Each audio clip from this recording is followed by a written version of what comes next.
The old woman pushed past security, raised her hand, and slapped one of the most powerful men in the city. The sound echoed across the plaza. Everyone froze. Camera flashes stopped. Reporters went silent. Security guards reached for her. But the billionaire raised his hand. "Stop." His voice was quiet, but absolute. The guards froze mid-step.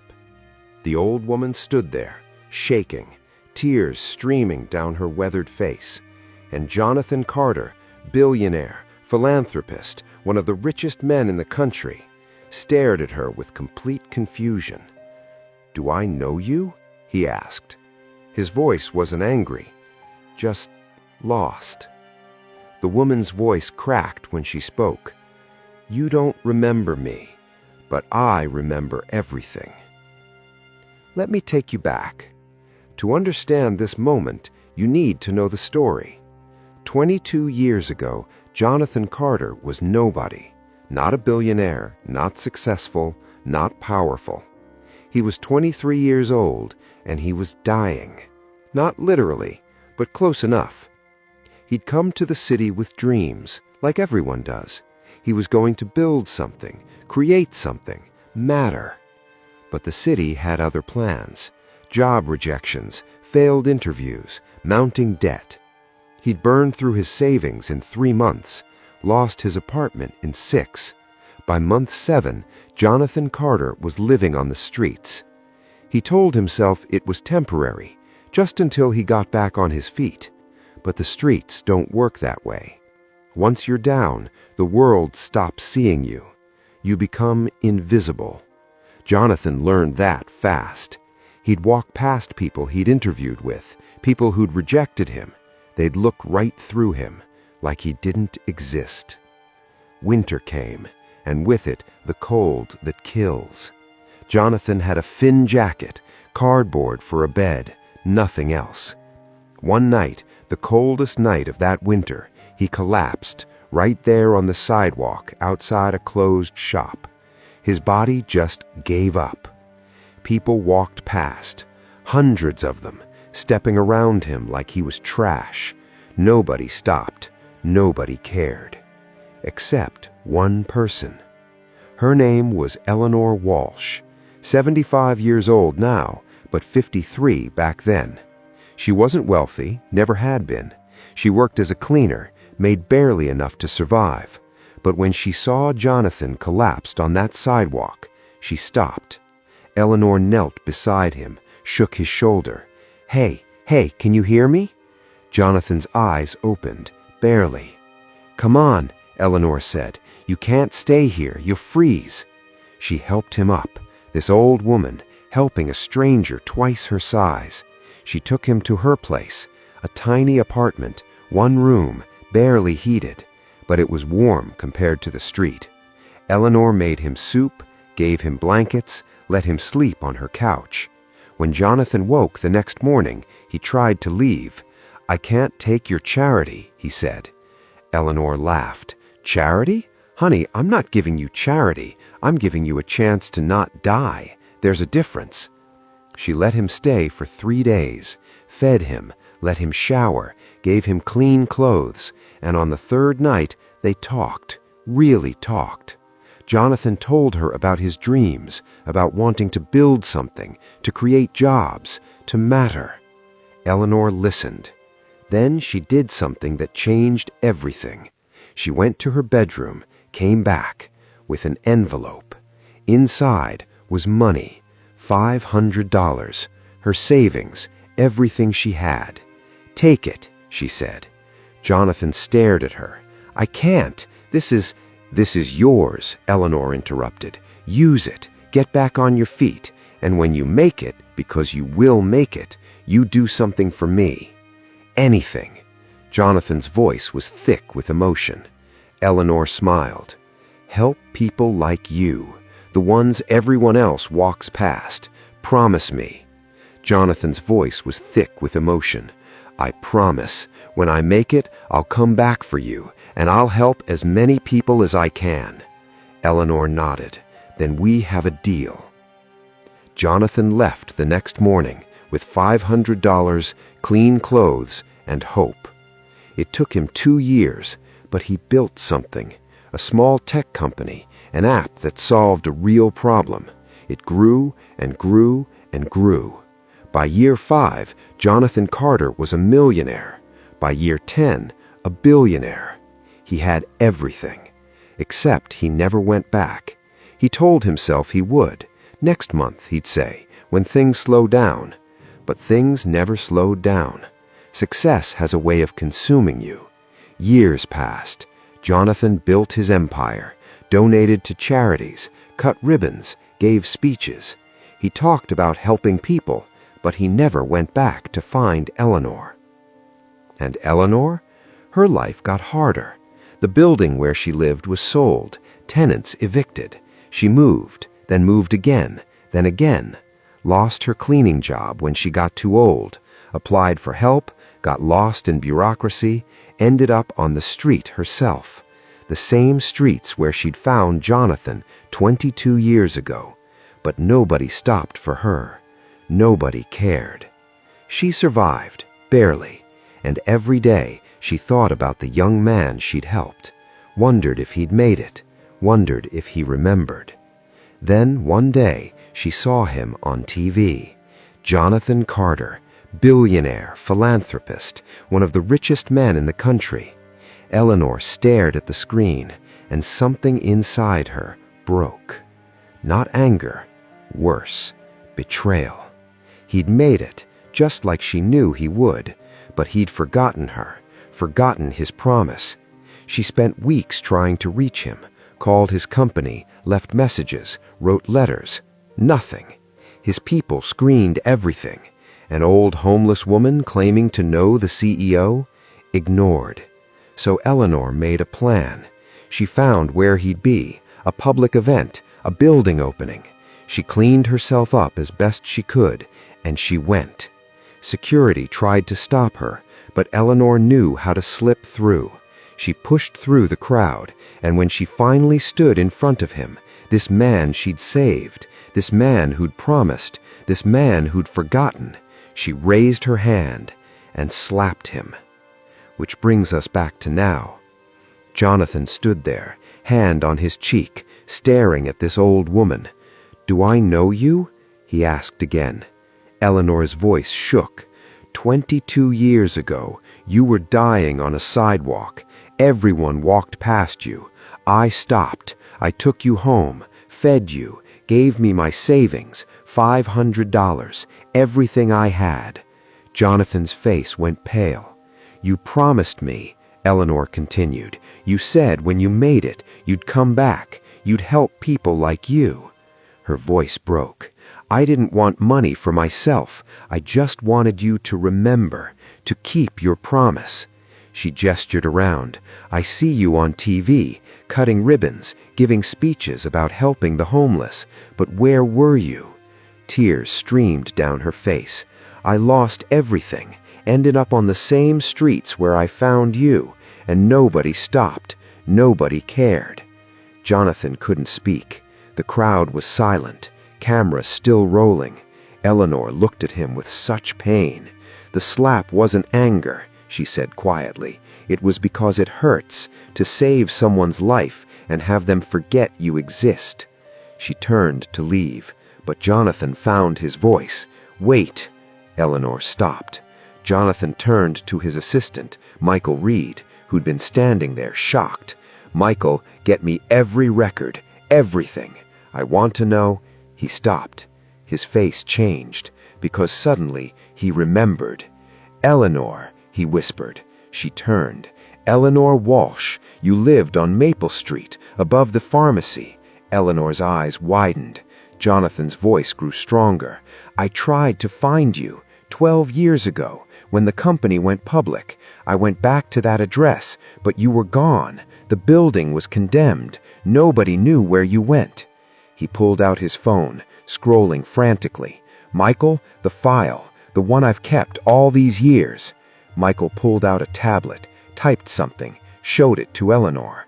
It was a private investigator's report, dated 12 years ago. Subject, Eleanor Walsh. Status, Unable to locate. Last known address demolished. The report went on for pages. Jonathan had spent $50,000 trying to find her. Eleanor stared at the screen. You looked for me?" she asked. "Years," Jonathan said, his voice cracking. "I never forgot you. Never forgot what you did. I couldn't find you." He looked at the crowd, at the cameras, and he did something billionaires never do. He dropped to his knees, right there in his $10,000 suit, on the public plaza, in front of hundreds of people. "I'm sorry," he said. "I'm so sorry. Everything I have, everything I built, started with you, with your kindness, your $500, your belief in a stranger." Tears rolled down his face. "You saved my life, and I failed you." By the way, where are you watching this from? Drop your location in the comments. I love knowing where these stories reach. Eleanor was crying too. Jonathan stood. "You said I broke my promise. You're right, I did." He turned to Michael. "Call the foundation. Now, I want a full housing unit, the best we have, Eleanor's name on it, for life." Michael nodded, already typing. Jonathan looked back at Eleanor. "But more than that, I want you to help me keep the real promise." Eleanor looked confused.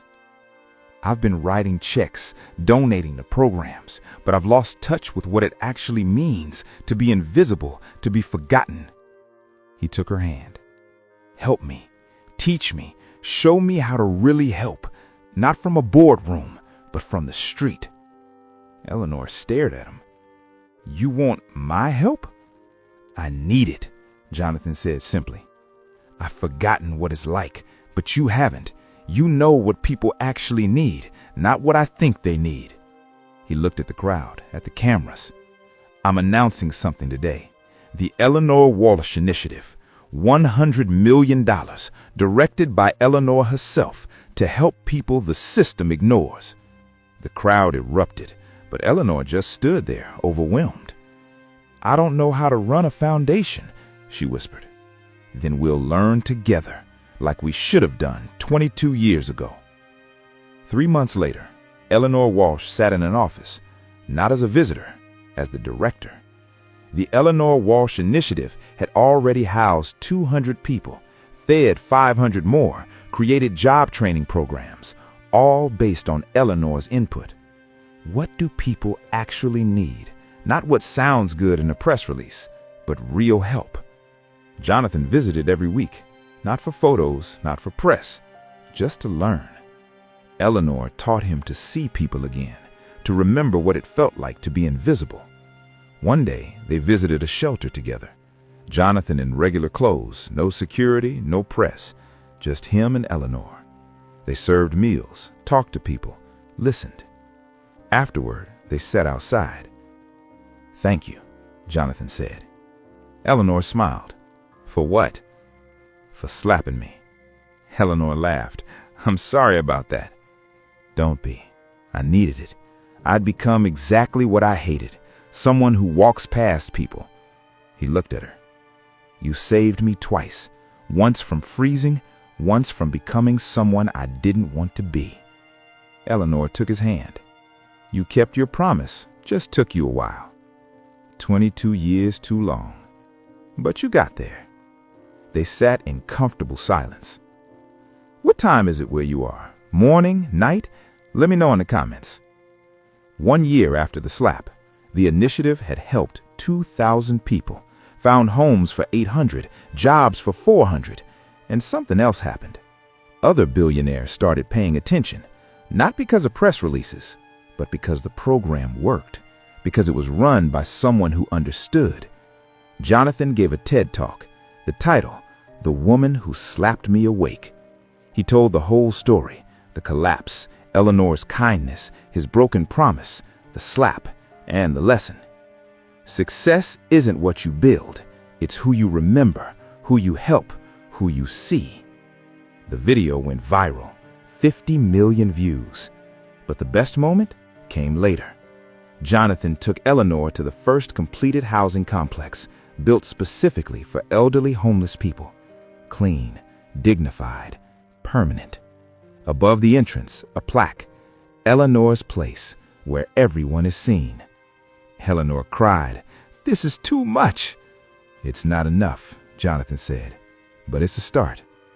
That night, Eleanor moved into her own apartment, not in the housing complex, but nearby, a beautiful place overlooking the city. Jonathan visited her there. They had dinner, talked. "Do you forgive me?" Jonathan asked. Eleanor smiled. "There's nothing to forgive. You were lost. Now you're found." "Because you found me.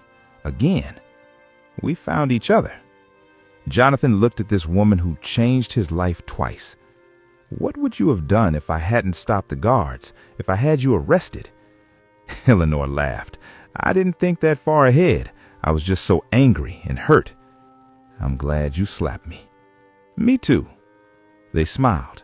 Two people connected by kindness, by promises, by second chances. 5 years after the slap, the Eleanor Walsh Initiative was the most successful homeless program in the country. 12,000 people helped, 4,000 permanently housed, and Eleanor was still there, 80 years old, still working, still teaching Jonathan to see people. One day, she got sick. Nothing serious, but enough to slow her down.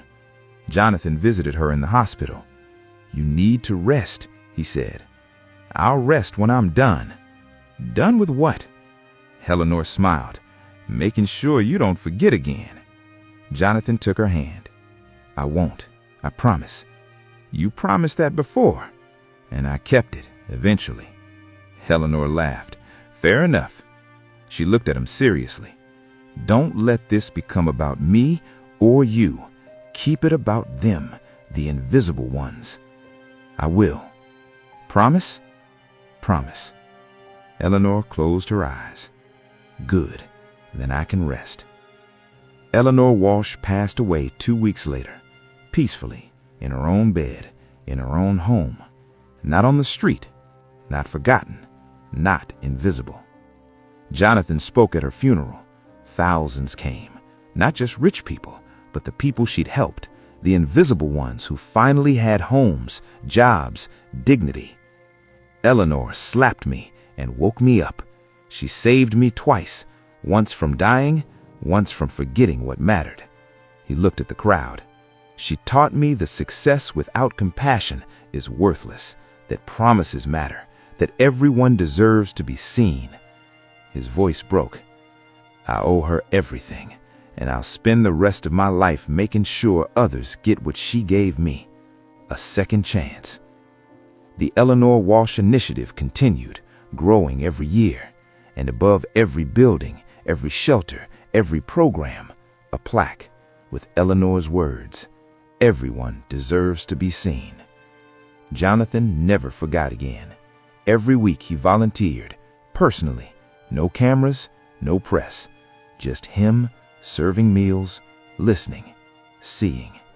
Because Eleanor had taught him, that's what matters, not the money you make, but the people you see, the promises you keep, the lives you touch. The lesson? Never forget where you came from, never forget who helped you, and never become so successful that you stop seeing people. Eleanor Walsh saved a dying man with $500 and kindness. He became a billionaire and forgot. She slapped him awake, and together they saved thousands more.